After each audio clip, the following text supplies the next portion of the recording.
केपी शर्मा ओलीदेखि माधव नेपालसम्मका नेताहरूको कालो इतिहास यो भिडियोमा देखाउँदैछौँ। सबैभन्दा पहिले मातृका प्रसाद कोइराला।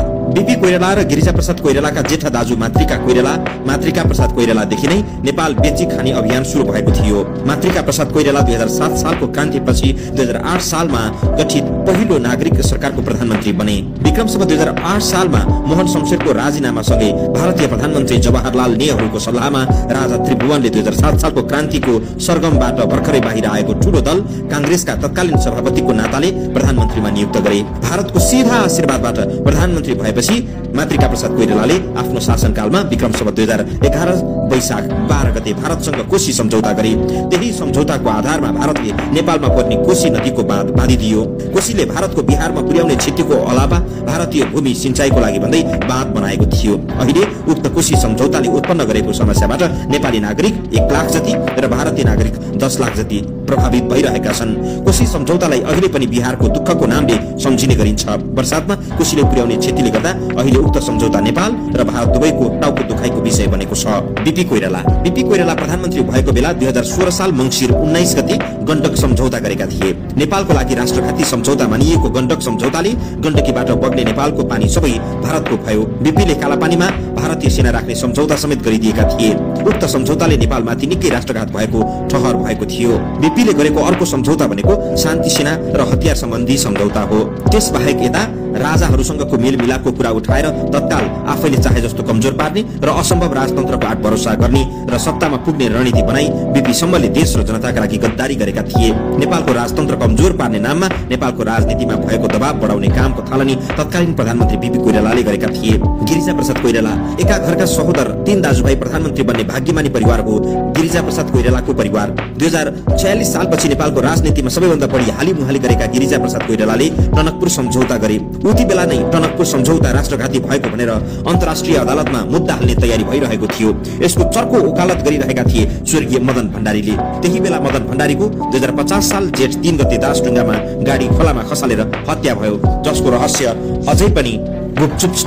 गिरिजा प्रसाद कोइराला र सुशील कोइरालाले माथिल्लो कर्णाली परियोजना, पश्चिम सेती परियोजना, अरुण तेस्रो परियोजनाको सम्झौता गरेर नेपाल बेचिदिए। सत्ताको दुरुपयोग गर्दै गिरिजा प्रसाद कोइरालाले मर्नुभन्दा पहिले पश्चिम सेती, अरुण 3, माथिल्लो कर्णाली सबैभन्दा घातक सन्धि भारतमा गरिदिए। यो सन्धि अनुसार अब नेपालको कुनै पनि नदीनाला आफ्नो अधिकार वा आफ्नो बसमा हुने छैन। केपी ओली, माधव नेपाल र शेरबहादुर देउवा यी तीनैजना नेताहरू हाल जीवित रहेका नेताहरू हुन् र नेपालको राजनीति यिनीहरूकै कब्जामा छ। नेपालको सबैभन्दा घातक मानिएको महाकाली सन्धिमा हस्ताक्षर गर्ने प्रमुख भूमिका केपी शर्मा ओलीले निभाएका थिए।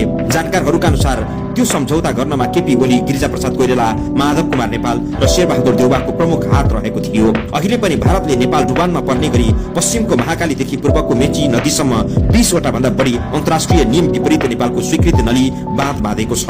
मदन भण्डारीको मृत्युपछि एमाले महासचिवको पद सम्हालेपछि भारत भ्रमणमा गएका माधव कुमार नेपालले भारत भ्रमणबाट फर्केपछि केपी ओलीको भरपूर साथ लिँदै सबैलाई आश्चर्यचकित पार्दै महाकालीको सन्धिमा प्रमुख प्रतिपक्षीको भूमिका निर्वाह गरिरहेकै पार्टीले पनि संसदमा महाकाली सन्धिको पक्षमा उभिएर अनुमोदन गरिदिएको थियो। नेपाली जनतालाई महाकाली सन्धि गरेर फाइदा हुन्छ भनेर ढाँट्दै 2053 साल असोज 4 गते शुक्रबार मध्यराति संसदबाट अनुमोदन गरिएको थियो। त्यही सन्धिपछि नेपालको लिपुले, कालापानी र लिम्पियाधुरा भारतको भइसकेको थियो। त्यस सन्धि उप लाखौं नेपाली जनताले विरोध गरिरहेका थिए। त्यति हुँदाहुँदै पनि संसदबाट पास गरियो।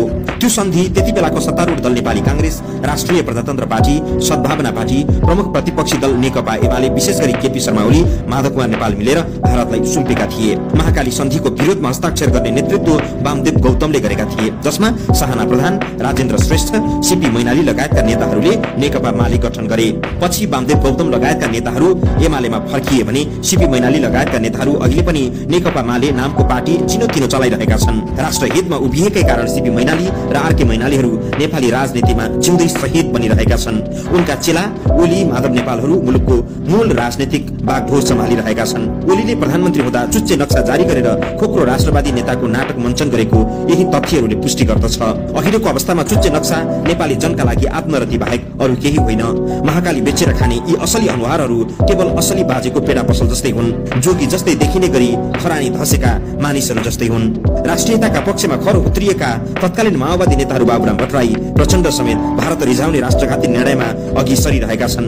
आफ्नो सत्ता टिकाउनका लागि भारतीय नेताहरूको खुट्टामा ढोग्ने, नेपालको नदीनाला बेच्ने परम्परा चलाउँदै आएका नेपालका राजनैतिक दलहरूले यो कामलाई अझै निरन्तरता दिइराखेका छन्। 2047 यताका मुख्य भ्रष्टाचार काण्ड: 1. धमिजा काण्ड, 2. जेजेयर काण्ड, 3. लाउडा काण्ड, 4. एयरबस काण्ड, 5. चाइना साउथ वेस्ट काण्ड, 6.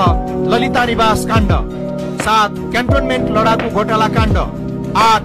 कुकुल्यान्ड काण्ड, 9. गिरिबन्धु टी स्टेट काण्ड, 10. बुढी गण्डकी काण्ड, 11.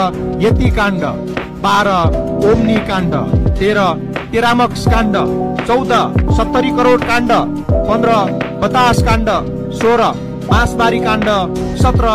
50 करोड अडियो टेप काण्ड, 18. नक्कली भुटानी शरणार्थी काण्ड, 19. सुन काण्ड, 20. एनसेल काण्ड। यी त प्रतिनिधि घटना मात्र हुन्।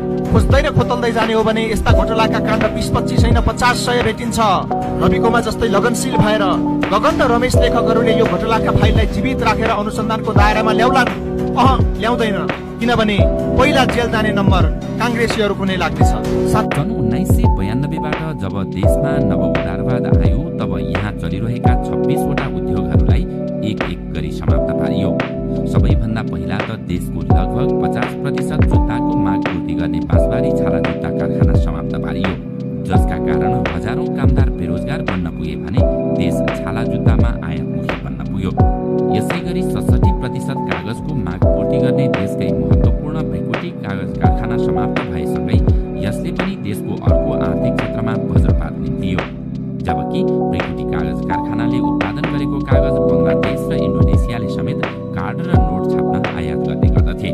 त्यो कागज धेरै स्तरीय थियो। बङ्गलादेशले विशेष प्रकारका कार्ड छाप्नका लागि नेपालमा उत्पादन भएको कागज प्रयोग गर्दथ्यो। त्यो कारखाना समाप्त पारिएपछि अर्घाखाँची, गुल्मी, गोर्खा, पाल्पा, स्याङ्जा लगायत जिल्लाका पापियो उत्पादन गरेर धनी हुन लागेका किसानको गरिखाने बाटो नै बन्द भयो। देश लगभग औद्योगिकीकरणमा गइसकेको थियो। त्यसलाई ध्वस्त पार्न निजीकरणका नाममा नाफामा चलेका बालाजु औद्योगिक क्षेत्र अनि हेटोडा औद्योगिक क्षेत्रका कपडा उद्योगहरूलाई समाप्त पारियो। यसले पनि देशको ठूलो मात्रामा कपडाको मागलाई पूर्ति गर्दथ्यो।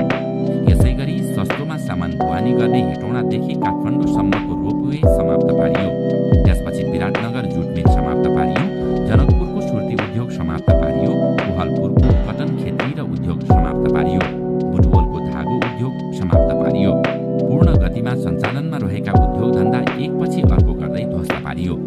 विराटनगरका जुट मिल बन्द भएपछि झापा, मोरङ, सुनसरी र उदयपुरसम्मका सनपाट उत्पादन गर्ने किसानको रोजीरोटी नै बन्द हुन पुग्यो, जहाँबाट मानिसहरूले मनग्गे पैसा कमाइरहेका थिए।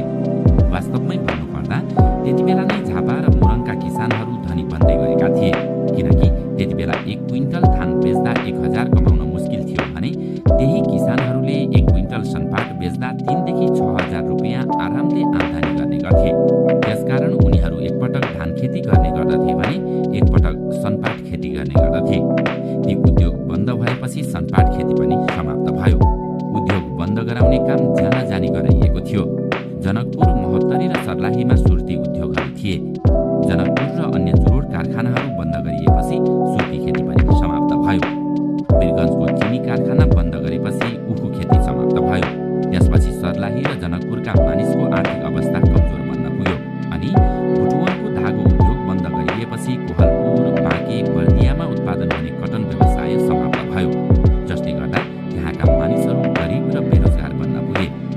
पश्चिम कञ्चनपुरमा टर्पेन्टाइल उद्योग थियो र त्यहाँ सुदूरपश्चिमबाट सल्लाहको फोटो ल्याएर तेल उत्पादन गरिन्थ्यो। त्यो तेल उत्पादन गर्ने उद्योग पनि बन्द गराएपछि त्यहाँका मानिसको पनि कमाइ गर्ने व्यवसाय रोकियो। यसरी देशमा नवउदारवादको आगमन भएसँगै देशलाई काट पठाउने काम सुरु गरियो। सन् 1997 देखि घट्दै गएको देशको औद्योगिकीकरण सन् 2005मा आइपुग्दा सरकारी स्वामित्वमा स्थापित धेरै उद्योगहरू समाप्त भइसकेका थिए। त्यसो त देश यो अवस्थामा आइपुग्नुको मुख्य कारण त्यति बेलाको अर्थनीति नै मुख्य जिम्मेवार थियो। तर त्यसको विरुद्धमा कसैले आवाज उठाएन, विश्वविद्यालयहरूले अनुसन्धान गरेनन् अनि सञ्चार माध्यमहरूले पनि कहीँ कतै त्यसको विरुद्धमा लेखेनन्।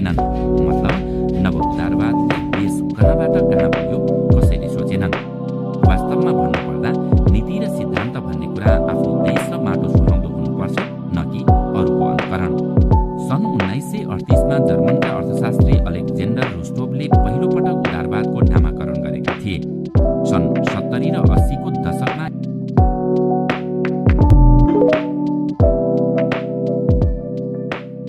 केपी शर्मा ओली